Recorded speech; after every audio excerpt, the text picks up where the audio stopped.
அனைவருக்கும் வணக்கம். இன்றைய பதிவில் நம்ம பார்க்க இருக்கிறது 63 நாயன்மார்களில் ஒருவரான, அதிலும் குறிப்பாக 3 நாயன்மார்களில் பெண் நாயன்மார்களில் ஒருவரான மங்கையர்க்கரசியார் நாயனார் அவர்களின் வரலாறாகும். இவர் பழையாறையை ஆட்சி செய்த சோழ மன்னன் ஒருவருக்கு மகளாக பிறந்தார். அவர் சைவ ஒழுக்கத்தில் சிறந்தவராய் வளர்ந்து திருமண பருவம் அடைந்தார். சோழ மன்னனுக்கும் பாண்டிய மன்னனுக்கும் போர் நடந்தது. போரில் பாண்டிய மன்னன் வெற்றி பெற்றான். வெற்றியின் அடையாளமாக மண்ணை அடைய விரும்பாத பாண்டியன் சோழனின் பெண்ணை அடைய விரும்பி மனம் செய்து தர கேட்டான். தோற்றவர்களுக்கு ஏது மறுக்கும் உரிமை? மேலும் அந்த பெண் தன் தந்தையையும் தேசத்தையும் காக்கும் பொருட்டு பாண்டியனை மணக்க சம்மதித்தாள். சிவபெருமானின் திருவடிகளில் மிகுந்த பற்றுடையவராய் இருந்த சோழ இளவரசி மங்கையர்க்கரசி பாண்டிய மன்னர் நின்றசீர் நெடுமாறனை, அதாவது சமண மதத்தை பின்பற்றி வந்த பாண்டிய மன்னனான நின்றசீர் நெடுமாறனை திருமணம் செய்தார். பாண்டிய மன்னன் சமண சமயத்தை சார்ந்து இருந்தான். சமண அடிகள்மாரை அவன் பெரிதும் மதித்தான். குடிகள் எல்லோரும் சமணராக மாறினர். அரசவையில் குலச்சிறையார் என்னும் ஒரு அமைச்சரை தவிர மற்றையோரெல்லாம் சமண சமயத்தாராகவே இருந்தனர். நாட்டில் இவ்வாறு சமண சமயத்திற்கு செல்வாக்கு அதிகம் இருப்பதை அறிந்த சைவரான மங்கையர்க்கரசியார் மனம் மிகவும் வருந்தினார். மீண்டும் பாண்டிய நாட்டில் சைவம் செல்வாக்கு பெற வேண்டும் என்று விரும்பினார். எல்லா பெண்களுக்கும் நிகழக்கூடிய நடைமுறை சிக்கல் மங்கைக்கும் நிகழ்ந்தது. பிறந்த வீட்டில் தான் கொண்டாடிய பலவற்றையும் புகுந்த வீட்டில் தியாகம் செய்தாக வேண்டிய நிர்பந்தம் ஏற்பட்டது. சோழ தேசத்தில் ஈசனை வழிபாட்டில் திளைத்து வளர்ந்தவள் மங்கை. ஆனால் மதுரையோ சமணர் கூடாரம்.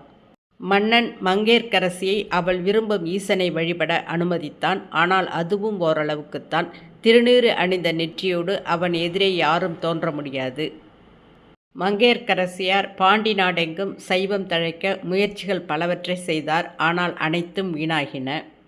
இவ்வாறு இருக்கும் பொழுது திருஞான சம்பந்த பிள்ளையார் பாண்டி நாட்டுக்கு அடுத்த திருமறைக்காட்டிற்கு வந்திருப்பதாக கேள்விப்பட்டார். இந்த செய்தியை கேள்விப்பட்டதும் சைவம் தழைப்பதற்கான வழி பிறந்துவிட்டது என்று மங்கையர்க்கரசியார் மகிழ்ச்சியடைந்தார்.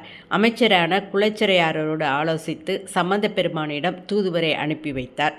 தூதுவர் சென்று திருஞான சம்பந்தரை வணங்கி மங்கையர்க்கரசியாரின் மனக்கருத்தை கூறினார்கள். சம்பந்தரும் பாண்டி நாட்டுக்கு வருவதாக கூறினார். மதுரையில் இருந்த சமணர்கள் ஞான சம்பந்தரின் மகிமையை தெரிந்திருந்ததால் அவர் மன்னனை சந்தித்தால் ஆகாது என்று நினைத்தனர். பாண்டியனிடம் சென்று ஞானசம்பந்தன் என்னும் மந்திரம் தந்திரம் அறிந்த சைவ சிறுவன் ஒருவன் வந்திருக்கின்றான், அவன் கண்டுமுட்டு என்றனர். கண்டுமுட்டு என்றால் கண்ணால் கண்டாலேயே தீட்டு ஏற்படும் என்று பொருள்.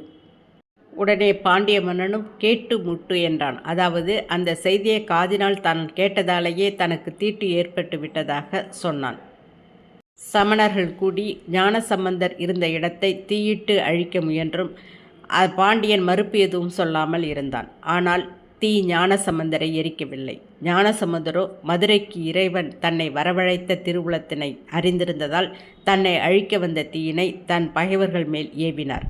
அதுவும் அமணர் கொழுவுஞ்சுடர் பையவே சென்று பாண்டியர்க்காகவே என்று பாடினார். ஞானசம்பந்தர் சொன்னது போலவே தீ உடனே கொள்ளும் தீவிரமின்றி மெல்ல சென்று பாண்டியனை வெப்பமாக தாக்கியது. பாண்டியனுக்கு வெப்பு நோய் ஏற்பட்டது. மங்கையர்க்கரசியின் தவிப்பு அதிகமானது. நாட்டில் சைவம் தழைத்தோங்க விரும்பினார். ஆனால் தற்போது தன் கணவனின் உயிரை கேள்விக்குறியானது கண்டு வருந்தினாள். சமணர்கள் கூடி தங்களால் இயன்ற அத்தனை மந்திரங்களையும் சொல்லி முயற்சி செய்தனர். ஆனால் குணம் ஏற்படாமல் அதிகமானது.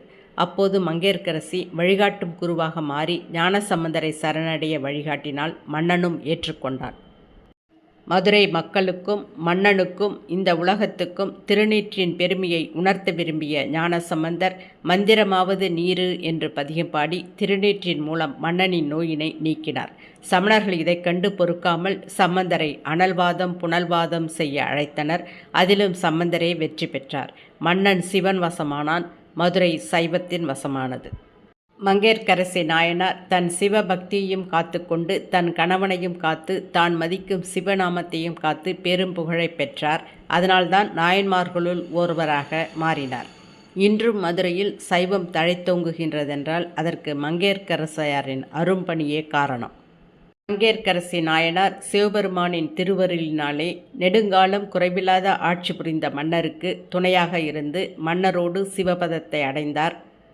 மங்கையர்க்கரசி நாயனாரின் குரு பூஜை சித்திர மாதம் ரோஹிணி நட்சத்திரத்தில் அவர் அவதாரம் செய்த ஸ்தலமான தஞ்சை மாவட்டத்தில் உள்ள பழையாறை வடதளி பட்டீஸ்வரம் அஞ்சல் கும்பகோணம் அருகில் இருக்கின்றது.